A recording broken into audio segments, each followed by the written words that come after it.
Boa tarde, é a professora Cláudia. Nós estamos no livro de língua portuguesa, precisamente na página 218. Vocês já fizeram a leitura dos textos anteriores, que eram informativos, e cujas respostas eram pessoais. Então, hoje, nós vamos ver um pouquinho, né, sobre a língua, os usos, reflexões e as marcas de como nós falamos. Falar e escrever são mundos diferentes, não é a mesma coisa. Vamos refletir um pouco sobre isso.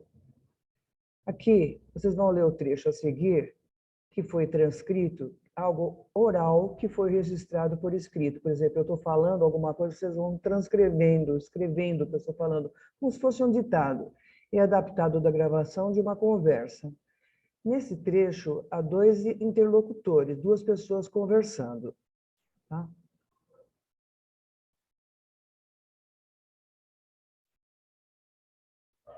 Então, vamos lá. Quais são as coisas que você poria dentro da mala para viajar? Bom, eu usaria o essencial, né? Não sou assim, de me preocupar muito com o vestuário, então eu colocaria o essencial para, dependendo do lugar para que eu fosse, né? Manaus, um mês em Manaus, olha que eu já tive lá, hein? Eu acho que levaria umas roupas bem leves, né? E roupa de banho, o calor lá é intenso, né? Mas eu não... O fato é o seguinte, eu não me preocuparia muito com essas roupas, entende? Uma viagem para Manaus, eu ficaria muito mais entusiasmado com as aventuras, com as coisas que eu iria conhecer por lá, do que com a roupa que teria que levar para lá, né? Mas você disse que já esteve lá? Ah, já estive.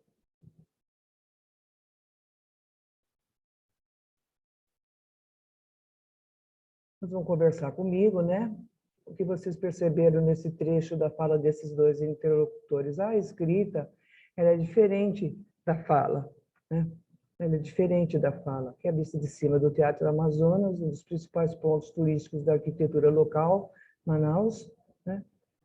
No Centro Histórico. Foto tirada em 2015. Então,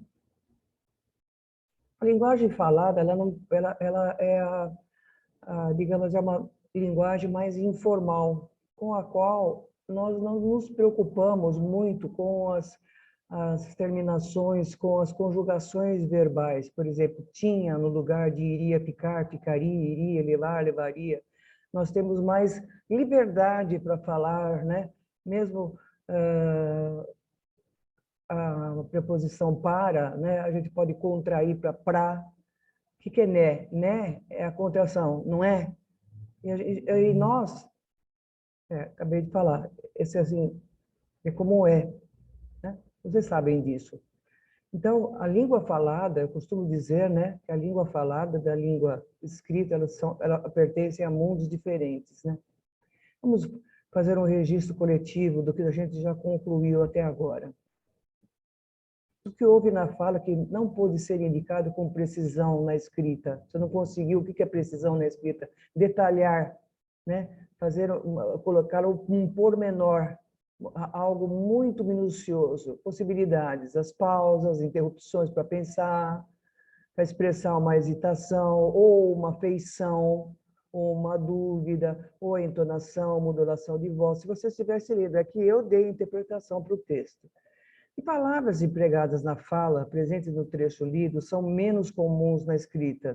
Né, pra, em, como eu já até tinha citado anteriormente. Né? Porque são contrações e são usos de palavras mais informais. Cuidado com o vício, né? Pode até viciar. Tinha uma amiga que ela era viciada em falar né. De 10 palavras que ela falava, né, 11 eram né. Aliás, eu lembrei disso hoje. Para que foram empregadas as reticências do texto escrito? Foram empregadas para marcar pausas feitas pela fala. Pausas, reticências também para pensamento, para dúvida. Aqui, como em dupla, né? Não tem como a gente fazer isso daí. Então, agora é mais fácil responder a pergunta. Falar e escrever a mesma coisa? São mundos diferentes. Levem isso sempre. São mundos diferentes. Planetas diferentes. Vamos ler esse trecho aqui do Jabuti. Uma vez apareceu na floresta uma árvore nova que dava uma fruta que todos os bichos ficaram com vontade de comer. Mas só podia comer quem primeiro soubesse o nome da fruta. E, para ficar sabendo, era preciso perguntar a uma mulher que tomava conta e morava meio longe. Nós estamos falando de novo sobre coesão textual, que é a cola, né? Que colar o casco do jabuti, é a cola do texto. Vai colar um texto, uma frase, um período, uma ideia a outra.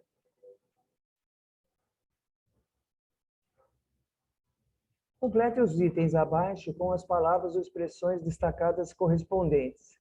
Dá ideia de tempo.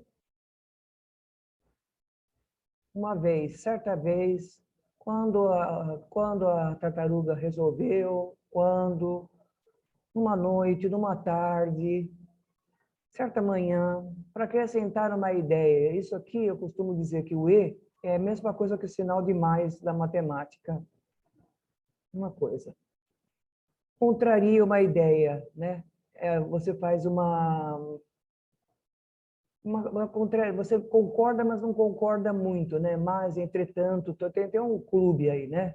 Que são as conjunções adversativas, de adversidade, adversário, mas, contudo, entretanto, podem anotar, viu, no caderno, entretanto, todavia, elas têm a mesma utilidade.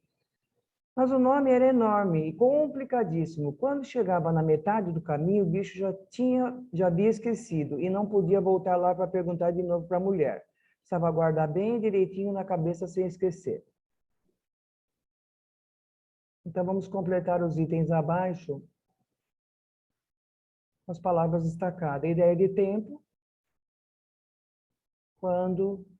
né? Quando vocês eram bebês, a ideia daquela época, a ideia de que contraria, mas, contudo, entretanto, todavia, ideia de adição. Lembra que eu falei que é o sinalzinho de mais? O trecho a seguir é uma curiosidade sobre o inseto chamado louva-a-Deus.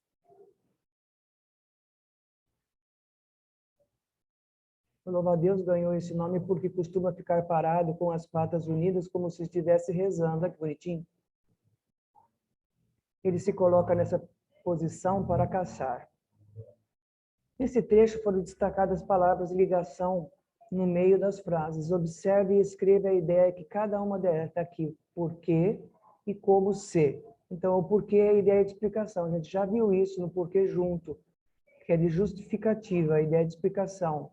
E como ser, tal qual, comparado a e comparar. Empregamos essas palavras de ligação que são recursos de coesão textual para organizar até as ideias do nosso texto e não deixá-los repetitivos, como eu já disse, tá? Então, a gente para aqui na página 120 e depois, na próxima aula, a gente retoma todo esse assunto de coesão e palavras que ligam ao texto. Até lá.